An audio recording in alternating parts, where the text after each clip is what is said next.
Part B. At t equals 4, R runs out of fuel. For t greater than 4, the motion of R can be modelled as a projectile. So first of all, we have to show that R takes approximately 18 seconds to reach the ground after the fuel runs out.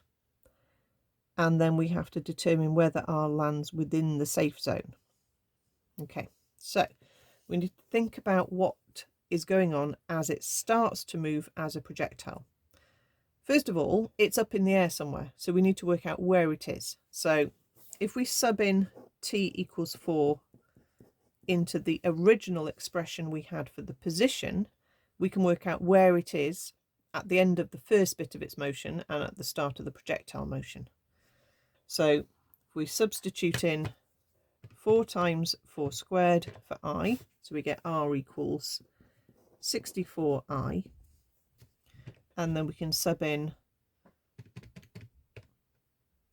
1/4 times 4 to the power 4 plus 6 times 4 to the power 1.5 gives me 112J. So that tells me where it is at the point it ran out of fuel. Okay, so let's draw what we've got. 64 across and 112 up is where it is at the start of its motion as a projectile.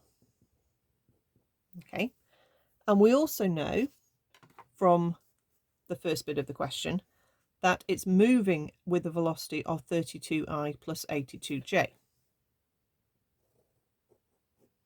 Okay, so that gives us our initial vertical and horizontal speeds.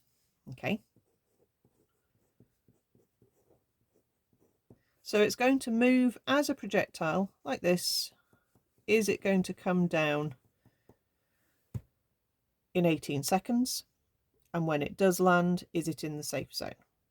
Okay, so first of all, we've got to show it takes approximately 18 seconds to reach the ground. So we're talking about moving in the vertical direction. It's got to basically end up down on the ground level. So let's list what we know vertically. So U vertically is 82. Acceleration is going to be 9.8. Well, it's actually going to be minus 9.8, because if I'm taking 82 upwards, then upwards is my positive direction and 9.8 is pulling me down to the ground.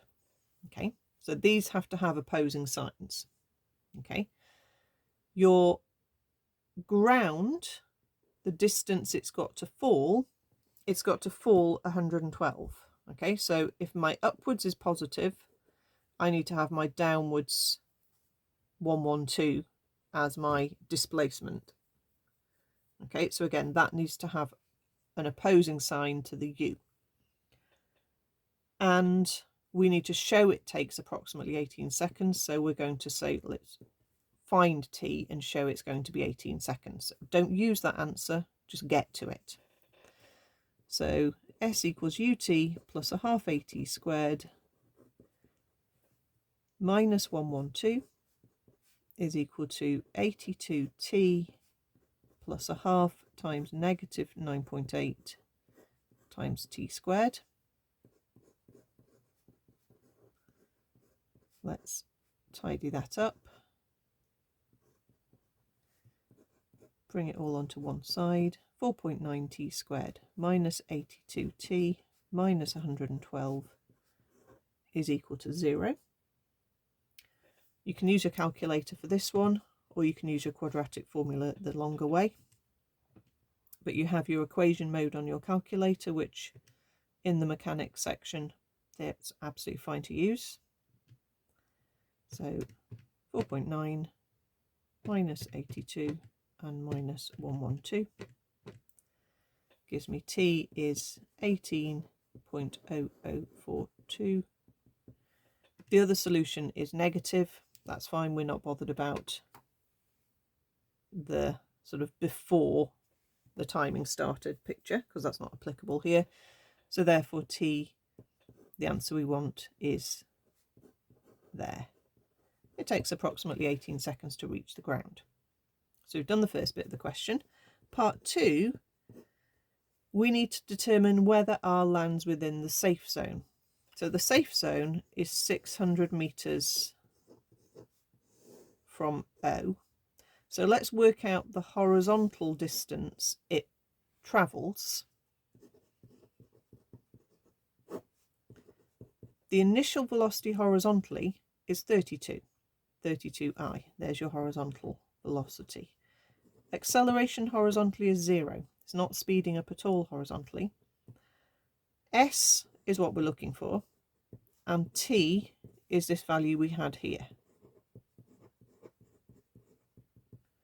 So if we use s equals ut plus a half at squared, and a is 0, so that term disappears, that gives me s equals 32 multiplied by 18.0042.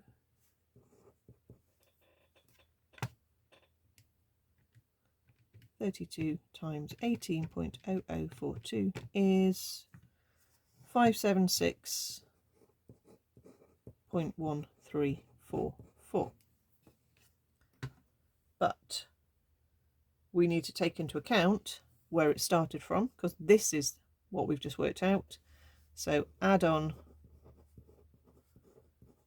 64 meters for the initial horizontal distance, and we end up more than 600 meters. We end up at 640.1344. Therefore, it doesn't land in the safe zone.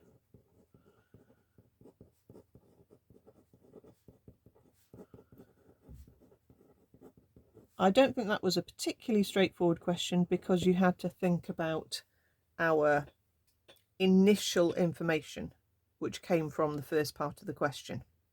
Okay, so I think that's quite an interesting question, but it's not straightforward.